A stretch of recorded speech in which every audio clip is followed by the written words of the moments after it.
இப்போ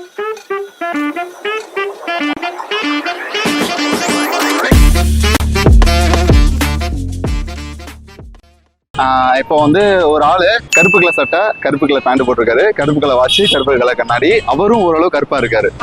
அவர் road cross பண்றாரு. Road cross பண்ணது அவருக்கு ஆப்போசிட்ல கருப்பு கலர் கார் வருது. அந்த காரு ஹெட்லைட் இல்ல, அந்த இடத்துல ஸ்ட்ரீட் லைட் இல்ல. அப்போ ஒரு 12 மணி இருக்குன்னு வச்சுங்களா, அந்த டைம்ல கரெக்டா கார் அவர் பக்கத்துல வந்து பிரேக் அடிச்சுட்டு எப்படி அவருக்கு தெரிஞ்சிருக்கும்? தெரியலையே. சும்மா யோசிங்க, எப்படி அவங்களுக்கு தெரிஞ்சிருக்கும்? ஏதாவது ஒரு ரீசன் இருக்கும்டா. கரெக்டா கண்டுபிடிச்சு அந்த டிரைவர் கரெக்டா பிரேக் அடிச்சிட்டாரு. எப்படி? தெரியலையா? இப்பதான் உங்களை பத்தி பெருமையாக சொல்லியிருக்கேன். என்னம்மா இப்படி இருக்கீங்களம்மா? டாக்டரு கண்டிப்பா நாலேஜ் பர்சனா தான் இருக்கும் அப்படின்னு சொல்லி பெருமையா சொல்லியிருக்கேன். நீங்க எல்லாம் எப்படி சொல்றீங்க? செல்லத்துக்கு ஒண்ணுமே தெரியல. பாத்துருப்பானா இருக்கும் மேபி. எப்படி தெரிஞ்சிருக்கும்? அதுதான் எப்படி? அதுதான் கேள்வியே வந்து எப்படி அவங்களுக்கு தெரிஞ்சது அப்படிங்கிறது தான். என்னவா இருக்கும்? எக்ஸாம்ல கூட இவ்வளவு கஷ்டமா கேள்வி கேட்டது இல்ல. நீங்க இவ்வளவு கஷ்டமா கேக்குறீங்க?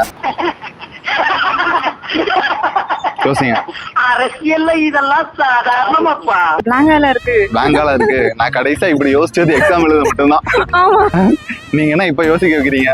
யாரா இருந்தாலும் தைரியமா சொல்ல பாருங்க. அவ்வளவுதான். தெரியல, விட்டுருங்க. இந்த வீடியோ பார்த்துருக்க நீங்க எப்படி கரெக்டா ஆன்சர் பண்றீங்களா பார்க்கலாம். யூடியூப்ல லட்சக்கணக்கான வீடியோக்களை போட்டு ஒரு லைக் கூட வரலன்னா மனசு உடைஞ்சு போயிடும்.